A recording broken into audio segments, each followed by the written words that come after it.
السلام علیکم جی خاران، آج کا جو ہمارا درس زکوٰۃ فطرہ کے متفرق مسائل، یعنی یہ مکمل جو ہے درس ہو چکا ہے، بس یہ اس کا لاسٹ جو ہے پوائنٹ رہتا ہے۔ کہہ رہے کہ پہلا اس کا مسئلہ ضروری ہے کہ انسان فطرہ قربت قصد سے یعنی اللہ تبارک و تعالیٰ کی خوشنودی کے لیے ادا کرے، اور دیتے وقت یہ نیت بھی کرے کہ قربتاً اللہ دے رہا ہوں، ٹھیک ہے، یعنی یہ نیت جو ہے لازمی کرے۔ اس کے بعد جو ہے دوسرا مسئلہ کہہ رہے کہ اگر کوئی شخص رمضان سے پہلے فطرہ دے، ٹھیک ہے، تو یہ صحیح نہیں ہے۔ مثال کے طور پر کسی نے پہلے فطرہ دے دیا کہ ماہ رمضان کا جو فطرہ ہے وہ میں اب دے رہا ہوں، تو وہ کہہ رہے ہیں کہ وہ صحیح نہیں ہے، اور بہتر یہ ہے کہ رمضان میں بھی فطرہ نہ دے۔ یعنی مثال کے طور پر ماہ رمضان شروع نہیں ہوا، اس نے کہا کہ فطرہ میں ابھی دے دیتا ہوں، یہ بھی صحیح نہیں ہے۔ یا درمیان میں مثال کے طور پر ماہ رمضان شروع ہو چکا ہے، اس میں بھی کہہ رہے ہیں صحیح نہیں ہے۔ البتہ اگر رمضان سے پہلے کسی فقیر کو قرضہ دے، یعنی پہلے کسی فقیر کو قرضہ دے، وہی جو مستحق ہو، یا اس کے شرائط وغیرہ ہم نے جو ہے اس میں موجود تھے پڑھے، کہ فقیر کو قرضہ دے اور جب فطرہ اس پر واجب ہو جائے قرضے کو فطرے میں شمار کر لے تو کوئی حرج نہیں ہے، ٹھیک ہے خاران، اس طرح ہو سکتا ہے، لیکن پہلے اور درمیان میں دینا وہ مناسب نہیں ہے، چاہے ماہ رمضان سے پہلے ہو، چاہے ماہ رمضان کے شروع میں ہو یا درمیان میں، بلکہ کہہ رہے ہیں کہ قرض دے سکتے ہیں، اس کے بعد آپ فطرہ شمار کریں۔ اس کا تیسرا مسئلہ کہہ رہے ہیں کہ گھیو یا کوئی دوسری چیز جو فطرہ کے طور پر دی جائے،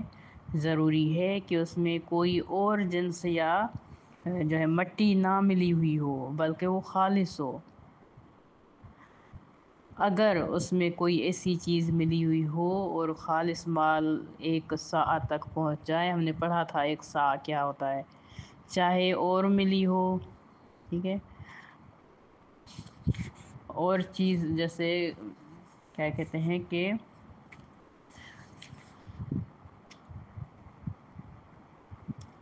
اور چیز جو ہے کہہ رہے کہ اس طرح کی جو اس کے جدا کیے بغیر جو استعمال کے قابل ہو، یعنی وہ الگ سے جیسے ملاوٹ کی جاتی ہے، یا جدا کرنے میں حد سے زیادہ زحمت نہ ہو، یا جو چیز ملی ہو وہ اتنی کم ہو کہ قابل توجہ نہ ہو، تو کوئی حرج نہیں ہے پھر، یعنی وہ الگ ہو سکتی ہے تو کوئی مسئلہ نہیں، لیکن اگر اس طرح مل جائے بالکل ایک جسم ہو جائے تو اس صورت میں کہہ رہے ہیں کہ ٹھیک نہیں ہے۔ اگلا مسئلہ کہہ رہے ہیں کہ اگر کوئی شخص عیبدار چیز فطرے کے طور پر دے تو احتیاط واجب کی بنا پر کافی نہیں ہے، یعنی نہیں دے سکتا جس چیز میں عیب ہو۔ اگلے مسئلے میں کہہ رہے ہیں کہ جس شخص کو کئی اشخاص، یعنی یہ شخص کی جمع اشخاص کا فطرہ دینا ہو، یعنی جیسے گھر کا سربراہ، پھر اس کے جو ہے افراد ہوتے ہیں گھر میں، اس کے لیے ضروری نہیں ہے کہ سارا فطرہ ایک ہی جنس سے دے۔ مثلاً اگر بعض افراد کا فطرہ گھیو سے اور بعض دوسروں کا جو ہے جو سے دے تو بھی کافی ہے، مسئلہ نہیں ہے، یعنی مختلف چیزوں سے دے سکتے ہیں، بس یہ ہے کہ قیمت اتنی بنے جو ہر سال ہوتی ہے۔ تو دو یہ انہوں نے بتائی ہے، لیکن اس طرح یعنی مثال دی انہوں نے، تو یعنی ممکن ہے دے سکتے ہیں، یعنی ایک چیز ہے وہ کم پڑ گئی، اب کیا کرے، اب دوسری چیز ہے۔ تو اگلے مسئلے میں کہہ رہے کہ جس کی نماز پڑھنے والے شخص کو، عید کی نماز پڑھنے والے شخص کو احتیاط واجب کی بنا پر عید کی نماز سے پہلے فطرہ دینا ضروری ہے، یعنی جو شخص عید نماز پڑھنے جائے تو بہتر ہے اس سے پہلے جو ہے احتیاط واجب کی بنا پر لازمی ہے کہ پہلے جو ہے وہ فطرہ دے، بعد میں وہ نماز کے لیے جائے۔ لیکن اگر کوئی شخص نماز عید نہیں پڑھتا ہے تو فطرہ جو ہے فطرے کی ادائیگی میں ظہر تک تاخیر کر سکتا ہے۔ یہ فرق ہے، ان میں خیال رکھیے گا خاران، یہ پوائنٹ ہے، 2 حصوں میں تقسیم ہوا ہے مسئلہ۔ پھر کہہ رہے ہیں کہ اگلے مسئلے میں اگر کوئی شخص فطرے کی نیت سے اپنے مال کی کچھ مقدار علیحدہ کر دے اور عید کے دن ظہر تک جو ہے یا ظہر کے وقت تک مستحق کو نہ دے، یعنی اس نے الگ کر کے رکھا ہے لیکن کیا ہے کہ اس نے وہ وہاں تک پہنچایا نہیں ہے، تو جب بھی وہ مال مستحق کو دے فطرے کی نیت کرے۔ اگر تاخیر کرنے میں کوئی عقلی وجہ ہو تو کوئی اشکال نہیں ہے، یہی کوئی بھی ایسی وجہ ہو کہ جیسے کہ یعنی کوئی بھی اس میں تاخیر ہو عقلی حوالے سے، تو کہہ رہے ہیں کہ کوئی مسئلہ نہیں ہے۔ یا یہ بھی مثال کے طور پر انسان کی عقل کہتی ہے کہ مثال کے طور پر کسی کے ہاتھ بھیجے گا تو وہ وہاں سے جو ہے پیسے اس کے جو ہے کیا کہتے ہیں کہ لے لے گا، وہاں تک جو ہے مکمل نہیں پہنچ پائیں گے، اور یہ خود جائے گا یا وہ خود آئے گا، تو اس صورت میں کہہ رہے ہیں کہ مسئلہ نہیں ہے۔ اگلے مسئلے میں کہہ رہے ہیں کہ اگر کوئی شخص عید کے دن ظہر تک فطرہ نہ دے اور الگ بھی نہ کرے تو اس کے بعد ادا اور قضا کی نیت کیے بغیر فطرہ دے۔ ٹھیک ہے، قرآن واضح ہے انشاءاللہ، یعنی نہ ادا میں شمار ہوگا نہ قضا میں، نیت کے بغیر یعنی فطرہ دے۔ پھر کہہ رہے ہیں کہ اگر اگلے مسئلے میں اگر کوئی شخص فطرہ الگ کر دے، یعنی اس نے فطرہ الگ کیا حاکم شرع کی اجازت کے بغیر، اسے اپنے لیے اٹھا کر دوسرا مال جو ہے اس جگہ بطور فطرہ نہیں رکھ سکتا۔ مثال کے طور پر اس نے پیسے رکھے، اب اسے پیسے ضرورت میں، تو یہ گھی یا جو اس جگہ پر نہیں رکھ سکتا، وہ اس لیے کیونکہ اس نے اجازت نہیں لی۔ ٹھیک ہے خاران، فطرہ الگ کر کے اس نے پیسے رکھے لیکن حاکم شرع سے اجازت نہیں لی، اس کے اجازت کے بغیر جو ہے وہ نہیں کر سکتا کہ اسے تبدیل کرے،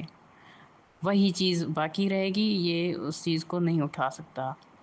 اس کے بعد اگلے مسئلے میں کہہ رہے ہیں کہ اگر کسی شخص کے پاس ایسا مال ہو جس کی قیمت فطرے سے زیادہ ہو، تو اگر وہ شخص فطرہ نہ دے اور نیت کرے کہ اس مال کی قیمت جو ہے اس کی کچھ مقدار فطرے کے لیے قرار دینا احتیاط واجب کی بنا پر کافی نہیں ہے،